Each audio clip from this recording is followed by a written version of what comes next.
I don't know if it's just me, but I feel like there's a massive epidemic that no one is talking about. If you open up any social media app, Instagram, Twitter, TikTok, hell, even Facebook, there's a strong chance that you'll come across lots and lots and lots and lots of OF slash corn models.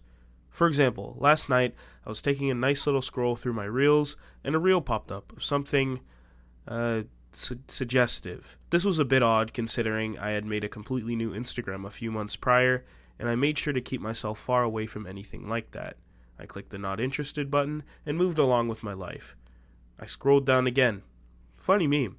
I scrolled down one more time, and there was another corn star on my page. I clicked not interested again and scrolled down one more time.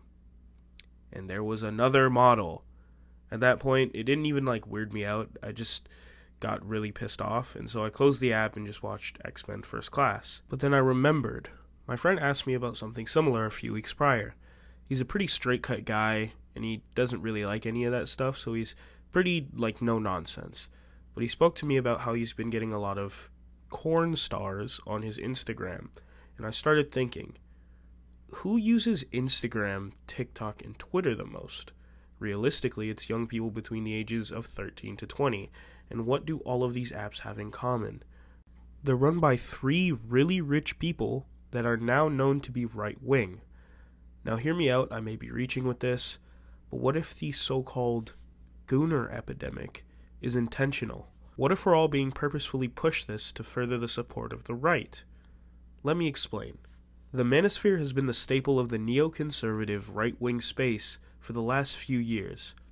I personally went down the manosphere rabbit hole when I was 16, 17 years old, and I got to experience what the main ideas of the manosphere is. But before I get into what they want under the layers, let me explain what the right and the left do agree on. They both want men to be quote-unquote better versions of themselves, and they both want to be able to express themselves freely. Now, each side has their own variations of what a quote-unquote better man is and what quote-unquote self-expression is, but at its base, that's what it is. The manosphere has an issue, though. It bases the quality of the males in this group on their ability to get members of the opposite sex, rather than the man's merit, their ability to do good. To come around to the main point, they want to take losers who sit around in quote-unquote goon all day and turn them into right-wing men by saying, you can have this. You can have these women if you start doing these types of things and acting this type of way. To be the ideal man, you should be able to get the aesthetically ideal woman. That's what they use to rope them in with. Then, they take that same woman and belittle her after they quote-unquote get them. And that's what fully rolls them over into this right-wing sphere. You have now become a right-wing man, simply through being a quote-unquote better version of yourself, and belittling a woman you now think is beneath you, and finally getting to quote-unquote express yourself. Now you may be asking, how do the rich benefit off of this? Easy. They have your vote for Donald Trump now, because you think he's the greatest thing since sliced bread with his ideas, and he agrees with you as well.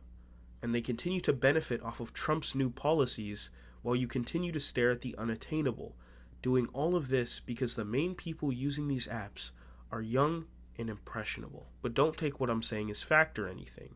I'm just making conspiracy theories and throwing them out into the endless void of the internet.